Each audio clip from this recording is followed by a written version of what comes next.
Les previews, la série qui présente un à un chaque club du top 14. Nouvel épisode aujourd'hui sur le Loup avec moi, juste fraîchement de retour de vacances, notre correspondant en Auvergne-Rhône-Alpes, Nicolas Zanardis. Salut Nicolas. Salut Baptiste, ça va? Comment ça va? Écoute, comme tout retour de vacances, on s'y remet tout doucement, comme tout le monde. Bon, on va donc présenter le club dans lequel tu es expatrié pour nous dans la région Auvergne-Rhône-Alpes, le Loup. On rappelle que le Lyon a fini 9e l'an passé de ce top 14. Quel bilan tu Ouais, fais de la dernière saison lyonnaise? une saison ratée, hein, c'est difficile de tourner autour du pot. Lyon sortait d'une très bonne saison la C'est saison ça. précédente, coupée par le Covid, où ils avaient trusté les deux premières places avec l'UBB. Ils espéraient enchaîner et rien ne s'est passé comme prévu. Alors, à leur décharge, ça a été, je pense, un des clubs les plus perturbés par la Covid. Ils ont eu très vite beaucoup de soucis. Ils ont dû recevoir le Racing dans des conditions très compliquées d'entrée de jeu, ce qui les a mis dans le dur d'entrée.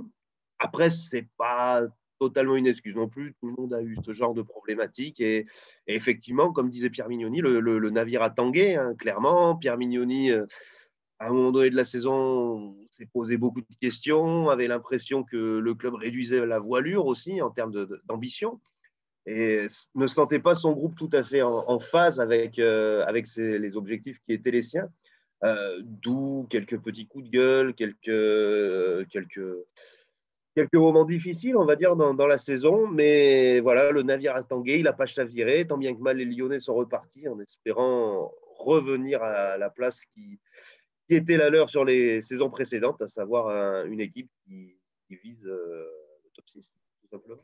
Alors, comme pour chaque épisode, on a contacté un joueur lyonnais. Jean-Marc Doussin est notre invité. Et voici le bilan qu'il dresse de la saison. Bah forcément, pas à la hauteur de nos ambitions. Le club était sur une progression chaque année. C'est vrai qu'on a été forcément déçus, mais au final, il n'y a pas de, comment dire, il n'y a pas de, il y a pas de miracle. On n'a pas été assez constant tout au long de la saison. On a fait des super matchs et des matchs complètement à côté de la plaque. Mais voilà, avec Pierre nous l'avait répété qu'il fallait être constant dans ce championnat pour être dans les 6 et on n'a pas réussi à l'être. Donc voilà, on a à cœur de bien démarrer. L'année dernière, on avait mal démarré à la maison contre le Racing. Donc voilà, on va recevoir Clermont avec beaucoup d'humilité et essayer de les battre pour bien se lancer. Alors, pour revenir à un peu plus de technique, Nicolas, qu'est-ce qui n'a pas fonctionné au Loup l'an passé? Est-ce qu'un secteur en particulier était défaillant?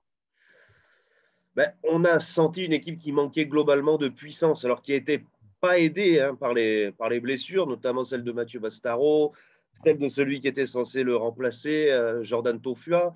Une équipe qui subissait globalement lorsque le jeu devenait un peu dur, voilà, sur les pénales touches. C'est une équipe qui avait globalement du mal dans le combat rapproché, qui donnait l'impression de manquer de puissance. Alors, le recrutement est passé par là pour corriger ces petits défauts. Également, des joueurs qui reviennent, hein, de blessures. Mathieu Bastaro qui fait son grand retour à la compétition, qui a repris en fin de semaine dernière, tout comme Jordan Tofua. Voilà, il y a eu un recrutement aussi qui n'a pas été efficace l'an dernier, hein. Le pauvre Gillian Galland qui n'a pas joué.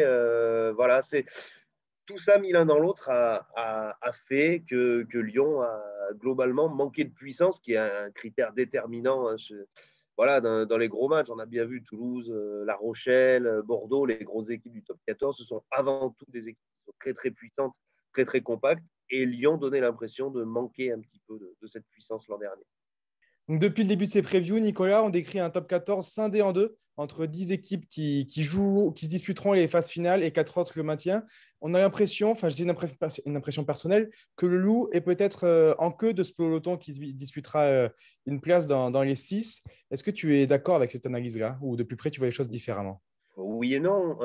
Disons que sur l'instantané actuel, on peut guère te donner tort, sachant que Lyon a terminé 9e du championnat la saison dernière. Après, Et il ne même faut pas Montpellier oublier. semble sur une meilleure dynamique, c'est ça que je voulais dire. Oui, c'est l'instantané de la saison dernière, c'est Hmm, exactement ça. exactement. Après, il ne faut pas oublier non plus ce qui a été fait les saisons précédentes, où Lyon se qualifiait vraiment sans trop de mal, a participé à plusieurs demi-finales consécutives. Donc, Je ne dirais pas qu'ils soient au queue de ce peloton. Ils font partie des candidats naturels. Voilà. Après, c'est tellement serré en toutes ces équipes, Ouais. Castres, etc. Bon, Montpellier, Lyon, personne n'a de marge, quoi. Tout dépendra un peu des dynamiques, un peu des blessures. Pour moi, ils sont vraiment sur un pied d'égalité avec tout le monde. Et puis, le facteur discriminant pour se qualifier ou pas, ça restera une part de chance, un peu les blessures, un petit peu, voilà. Je ne les vois pas en retard par rapport aux autres, honnêtement. Voilà. D'accord, très bien. On va passer du coup à la deuxième thématique sur les recrues. 7 Hum, recrues sont annoncées au loup. On va les ouais. énumérer une par une et tu me diras un mot sur chaque. Et on commence du coup avec les piliers comme toujours. Et le premier, c'est Sébastien Taofi-Fenois. Ouais, ben, c'était une opportunité, hein. Sébastien Taofi-Fenois, voilà, qui était à Bayonne. Bayonne est descendu, c'était pas nécessairement prévu. Ça va obliger d'ailleurs à quelques petits remaniements. Pierre Mignoni va demander à ce titre à Xavier Chiocchi de basculer sur le poste de pilier droit pour faire une place dans l'effectif à Sébastien Taofi-Fenois. Voilà, on le connaît, hein, il va relever le challenge d'évoluer de nouveau avec son frère Romain, qui lui aussi a été recruté pour densifier, hein, le pack lyonnais, c'est ce qu'on disait au préalable. Il cherche de la puissance, les deux frères Taofi-Fenois sont censés le ramener, tout Il y a simplement. de quoi faire en effet. Ensuite, on a Jérôme Rey. Ouais. Lui aussi, une recrue de dernière minute, un petit peu, qui s'était réengagé avec Grenoble en Pro D2, où le comptait bien le garder. Et puis, les Lyonnais ont fait le forcing, fort de leur puissance économique, pour s'attacher les services de ce joueur qui est peut-être le plus méconnu de toutes les recrues, mais qui est certainement pas le plus en retard. Moi, je crois que c'est un joueur qui peut exploser en top 14, tout simplement, pour le voir souvent évoluer en Pro D2, parce que non seulement c'est un client très correct sur les phases de conquête, mais c'est surtout un pilier très dynamique qui est capable de défier les défenses, qui est capable de marquer des essais, qui, dans le projet du jeu lyonnais, je pense, va s'éclater. Surtout que c'était jusqu'alors un petit peu un plus réactif, hein, qui travaillait à temps partiel, hein, dans sa ferme en Savoie, et qui là a pris des employés et passe professionnel à temps plein. Je suis D'accord. curieux de voir ce que ce joueur peut donner en étant franchement professionnel dans une grosse écurie du top 4. D'accord, ouais, donc, plein d'espoir sur ce joueur, Jérôme Rey. Ouais, L'autre joueur, un autre jeune qui arrive, c'est Guillaume Marchand, le ouais, Toulousain. ouais. Tout à fait. Ben, lui, Guillaume Marchand, qui est prêté pour 2 ans, c'est un deal un petit peu particulier, mais ben, j'imagine que dans son esprit, à Guillaume Marchand, il voulait s'affranchir un petit peu de son frère et tenter vraiment d'être le numéro un dans une écurie capable de jouer la qualification. Parce qu'on sait qu'à Toulouse, il est dans l'ombre Ah, il est de son barré, oui, frère oui. et de Peato Movaca.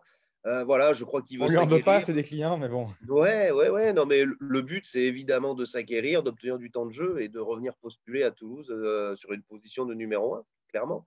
Et je crois qu'à Lyon, il va tomber dans une équipe qui va l'aider à toucher son plein potentiel et à progresser encore. Ça, c'est certain. Très bien. Et la suite, on en a déjà parlé, mais c'est l'autre frère, Taofi Finois, Romain, qui arrive, dont on Hum, a vu de très bonnes performances récemment. On se souvient notamment de quelques matchs en bleu, notamment face à l'Angleterre dans le tournoi. De bon espoir aussi pour Romain Taofi Finois, si c'est celui qu'on voit depuis peu de temps en équipe de France. Bah, on le connaît, on lui a souvent reproché un petit peu son manque de régularité dans ses performances. Après, c'est clairement avec Limassol Pouaga la recrue phare du recrutement lyonnais. C'est ce manque de puissance qu'on a déploré tout à l'heure. Lui est vraiment censé le combler. Lyon avait un joueur extraordinaire l'an dernier en deuxième ligne qui était Isaac Roda, mais qui était dans un profil un petit peu différent, plus longiligne, plus porté sur la touche. Vraiment, avec Romain Taofi-Fenois, Lyon a cherché à se pourvoir d'un vrai joueur au poste 5, un vrai tracteur, un joueur qui Ah est oui. capable d'amener cette densité, de porter le ballon, ce qui leur manquait l'an dernier. Ensuite, on a un Oriacois qui arrive donc de l'autre Ouais, bout de cette nouvelle grande région d'Auvergne-Rhône-Alpes, c'est Beka Saginadze. ouais, belle pioche. Là aussi, voilà, c'est l'autre un petit peu méconnu du recrutement lyonnais, mais voilà, le genre de troisième ligne du Romal, pénible, besogneux, porteur de ballon, qui a fait vraiment de très bons matchs en Pro D2. Et lui aussi, voilà, il me tarde de le voir confronté au niveau du top 14. En tout cas, Pierre Mignoni en est très très content de ses premiers entraînements et compte vraiment beaucoup sur lui. Parce que là encore, il doit amener un petit supplément de puissance en troisième ligne. Et donc, enfin, on va continuer avec Lima Sopoaga, donc l'autre chef de file de ce recrutement. Ouais, Sopoanga, il faut dire, paraît-il. Voilà, lui D'accord. qui c'est un petit peu différent, qui arrivera début septembre, ce qui est dealé de longue date. C'est la recrue phare, hein, clairement, un ouvreur international néo-zélandais qui vient des Wasps, où il n'a pas laissé une Indélébile. trace éternelle, on va dire. Voilà, il est arrivé un petit peu en surpoids, hein, clairement. Je me souviens de match où les Wasps affrontaient Toulouse, où il n'était pas dans son meilleur état de forme. C'est un pari, clairement, mais c'est aussi le genre de joueur qui, s'il est à son plein potentiel, s'il arrive à bien s'intégrer, notamment aux côtés de Charline Gataï, qui est toujours très important dans le dispositif lyonnais, peut peut-être être celui qui permettra au Loup de franchir une étape et vraiment d'exister en demi-finale. Parce qu'on se souvient que si Lyon s'est qualifié en demi-finale ces dernières années, euh, il n'avait clairement pas existé à ce stade de la compétition et le staff lyonnais espère qu'avec un joueur de cette trempe, sur une demi-finale, ils vont être capables de rivaliser, d'exister et peut-être d'aller chercher un tour plus loin. D'accord, très bien. On va passer maintenant aux joueurs il en reste un, pardon. Et oui, J'avais oublié. pas des moindres. Ah, l'ancien Clermontois, Tavité Veredamou. Ouais. On sait que Lyon aime bien piocher des bonnes pioches du côté de Clermont, justement. De Et donc, Clermont et le joueur de Toulon, les France deux 7, anciens clubs de Pierre Mignoni. Ouais. Il aime bien aller chercher, c'est vrai, la c'est vrai, c'est bousconner vrai. un petit peu. Donc, Mais Tavité oui, bah, Veredamou qu'on a vu pas tant que ça du côté de Clermont au final. non, il a eu des problèmes déjà venant du set d'acclimatation. Il a fallu lui trouver un poste à 15 et Clermont a choisi de Troisième le ligne. faire jouer en troisième ligne et ça ne s'est pas super bien passé parce que clairement il avait du mal sur tout ce qui était phase de conquête directe sur les touches, sur les mêlées, sur les ballons portés, etc. Il s'est blessé en plus, donc voilà, Ouais. c'est un passage raté, hein, malheureusement pour lui. Et Lyon, du coup, fait un petit pari en le recrutant pour le faire évoluer, lui, en position d'ailier. Voilà, pour le faire jouer D'accord. derrière. Un Toujours ailier dans cette costaud, du logique. coup. Ouais, ouais, bah, il peut, il a la vitesse, il a le gabarit. Et c'est aussi dans cette logique dont on parlait, hein, d'aligner des joueurs puissants, de rajouter de la puissance le plus possible. Voilà. Il n'est pas interdit qu'il fasse une pige au poste de troisième ligne, hein, mais bon, c'est essentiellement pour jouer derrière et apporter encore un peu plus de puissance à cette. Alors, juste pour qu'on soit précis sur sa venue, il reste avec France 7 ou pas? Est-ce que c'est un recrutement est-ce que, comme avec Clermont, il y aura des allers-retours à faire avec l'équipe de France à 7 ou il s'engage à temps plein, à 100% avec le Loup? En théorie, à temps plein, après, il n'est pas interdit, en fonction des situations, qu'il puisse aller disputer des tournois. D'accord, très bien. On passe donc, comme je disais, aux joueurs qui quittent le club. Il y en a Ouais. quelques-uns, beaucoup de départs à la retraite. Alors, je vais Mmh. les citer. Alors, il y a Clément Ric, il y a Chaume, Ouais, qui s'est Mauroy, blessé, ouais, bien sûr. Bruni, Ostuzen, Roda dont tu as parlé, qui est peut-être une belle perte aussi. Mmh. Alex Tulou, Galan, Wisniewski et Grosso. Alors, selon toi, qui va le plus manquer au Loup cette saison? Ah, Isaac Roda, c'est quand même une grosse perte parce que il était très régulier, il réglait beaucoup de problèmes en conquête. C'était un deuxième ligne très complet en fait. Hmm. Je crois que c'est le genre de joueur typiquement qui va manquer. Et puis Jonathan Wisniewski qui part à la retraite, voilà, c'est une grosse page qui se tourne. Hmm. Sopoanga, pardon. Avec toutes les qualités qu'il a, ça reste à Paris. On sait que Ouais. Wisniewski, c'était quand même une assurance tout risque face au but, quoi. Ok.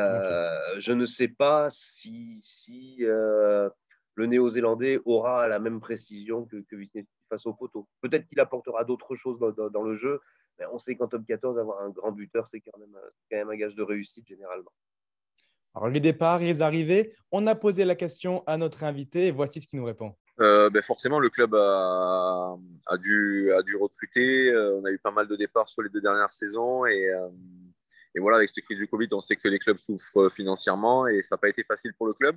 Mais en tout cas, ils ont fait un recrutement de qualité avec les deux Taoufik Fenois qui arrivent, qui vont nous amener de la densité. Peut-être qu'on avait manqué sur la saison précédente.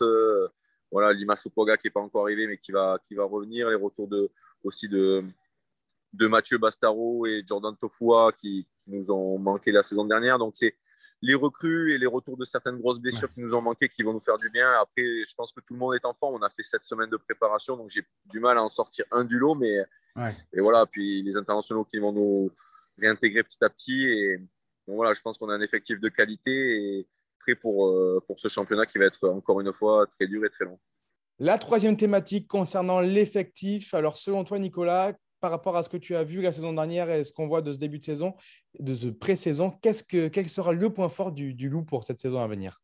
Il est lié un petit peu au défaut dont on parlait tout à l'heure. C'est-à-dire que si le Loup a manqué un peu de puissance l'an dernier, même s'il s'est corrigé, ça reste une équipe qui est vraiment taillée pour la vitesse, pour le déplacement. À ce sujet, il y a eu des grands travaux réalisés au stade de Gerland, le Matmut Gerland, comme il faut désormais l'appeler, où on est passé sur une pelouse synthétique pour accentuer justement, pour que l'équipe puisse jouer encore plus sur ce point fort de la vitesse du déplacement, pour que des joueurs comme Tuisova, comme Nakaitasi, comme Barassi, comme Toby Arnold, voilà, Ngatai, etc., puissent vraiment s'exprimer et toucher leur meilleur niveau. Et là, je peux parler de trois quarts, mais on pourrait aussi évoquer des Félix Lambé, des Kylian Gérassi, des Dylan Crétin, qui sont des avants qui se déplacent énormément, beaucoup, et on espère à Lyon que ce nouvel outil leur permettra d'être encore plus performants à domicile qu'ils ne l'étaient déjà. Bah, comme les saisons précédentes, on a quand même quelques joueurs voilà, de top niveau, je dirais, au-dessus de la classe nationale. C'est des joueurs internationaux. Romain Taufenua, qui, je pense, a franchi un gros palier. Voilà, voir comment s'intègre Limassol Poaga, parce que c'est un joueur quand même de talent. Et je pense que ça fait 2 ans qu'il est en Angleterre et peut-être qu'il ne s'est pas autant épanoui. Donc, j'espère qu'il nous amènera son jeu offensif et son jeu au pied qui sont des gros atouts pour lui et pour nous. Mais voilà, bien se comporter et être dans le top 6 pour la fin de saison, ça c'est un peu les objectifs du club et voilà, qu'on ait un peu moins de casse que la saison précédente pour être compétitif sur les 2 tableaux. Très bien. Et côté faiblesse, du coup? L'inconnu, ça va être la puissance, ça va être la mêlée fermée aussi, parce que il y a des départs à la retraite, notamment en première ligne, des nouveaux joueurs, et c'est toujours pareil, une équipe, il faut que l'amalgame se fasse et rapidement. Et voilà, entre Demba Bamba qui alterne un petit peu à Lyon les bonnes et les moins bonnes performances, plus ses départs en équipe de France. Est-ce que la mêlée lyonnaise sera au niveau d'une très grosse équipe du top 14? Ça va être une des grosses questions de la saison. Très bien. Et on passe donc à la dernière thématique sur l'objectif. Quel sera l'objectif du Loup cette saison? Une qualification, évidemment? Ah oui, il est affiché clairement hein, par le manager, par le président, c'est se qualifier dans les 2 compétitions, c'est-à-dire en top 14, bien sûr, mais aussi en challenge européen où le Loup a été reversé cette année.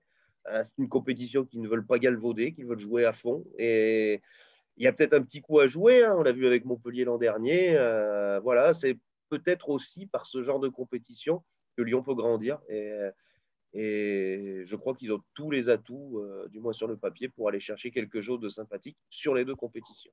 Ouais, forcément, avec la qualité d'effectif que l'on a, on ne veut pas galvauder la Challenge Cup, même si c'est sûr que voilà, enchaîner 2 compétitions, c'est toujours difficile et les jouer à fond, c'est toujours difficile. Mais voilà, ça permettra de se jauger aussi face à des équipes étrangères. Et en plus, on ne sait pas encore contre qui on va jouer, s'il y a les Sud-Africains ou pas. Et voilà, mais on a à cœur de jouer les 2 compétitions à fond, ça c'est sûr. Oui, c'est ça, parce qu'on rappelle, du coup, le Loup jouera le challenge européen cette saison. Un challenge européen quand même où il y aura du beau monde. Il y aura les Saracens sont qualifiés directement. Il y aura également le Rugby Club Toulonnais. On le sait aussi, sous cette nouvelle formule, des équipes de Champions Cup sont reversées en Challenge Cup. Voilà, est-ce que tout simplement, tu disais, ils ont les moyens de faire les 2. Est-ce que dans ce top 14, toujours plus relevé, est-ce que ça vaut le coup d'aller se casser les dents, si je peux dire, en challenge européen? Je crois que c'est une respiration déjà, et le mode de qualification est quand même très différent Enfin, on attend encore, hein, à l'heure qu'il est, aussi Oui, on bizarre n'a que pas ça les puisse poules, c'est paraître, vrai, c'est vrai. mais bon, on peut plus que supposer que ce sera très similaire à celui de la Coupe d'Europe, où en 4 matchs, on peut être qualifié. Donc, la perte d'énergie est moindre, je pense. Et pour faire vivre un groupe, pour donner du temps de jeu un petit peu à tout le monde, je crois que c'est une compétition qu'il est très intéressant de jouer, d'autant que Lyon a un groupe élargi, mais très homogène. Donc, je crois que de ce point de vue, ils peuvent vraiment aller chercher quelque chose. D'accord, très bien. Et donc, juste pour finir, pour qu'on ait un visuel sur cette équipe de Lyon, voici le 15 probable qu'on a dessiné dans le journal. Voilà Ouais. à quoi devrait ressembler l'équipe de Lyon si tout le monde est là. Une première Dans ligne, l'idéal, sans ouais, blessure, voilà, c'est sans dans un monde blessure, parfait. Voilà, une on équipe risque qu'on de ne verra l'avoir rarement comme probablement pour toutes les jamais. équipes. Mais voilà. Mais Forcément. si tout le monde est là, ça donnerait donc Ray, Marchand et Bamba en première ligne, une seconde ligne Gérassi, Toff, Fénois, Romain du coup, une troisième ligne Fainga, Cretin et Bastaro, une charnière Couillou, Sopoaga, aux ailes Tuisova et Nakaitasi, au centre Barassi et Ngatai, et à l'arrière Laporte. Voilà, c'est Il y a comme quand on même de quoi disait, faire. il y a de quoi faire, il y a de quoi faire une belle saison côté lyonnais. Et on l'a dit aussi sur les deux tableaux, voilà, la Challenge Cup est dans sa phase de poule, du moins plus abordable que les années précédentes. Donc voilà, on pourrait voir les Lyonnais à leur avantage cette saison. Merci beaucoup, Nicolas, pour ton Avec expertise. plaisir. On se revoit pour l'épisode de Clermont dans quelques jours. On va essayer. Voilà, bonne semaine de rugby à tous nos auditeurs sur Midi Olympique et rugbyrama.fr. Au revoir.